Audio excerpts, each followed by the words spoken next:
The most engaging stories are the ones that guide attention naturally from beginning to end.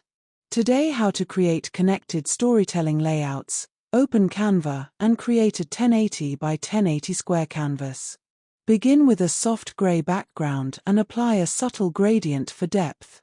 Insert 5 rectangular frames and arrange them in a flowing sequence across the design. Upload your images and place them into each frame, adjusting crops carefully so the narrative develops smoothly. Increase the size of the central frame slightly to create a focal point. Add thin connecting lines between frames and reduce their opacity to keep them understated.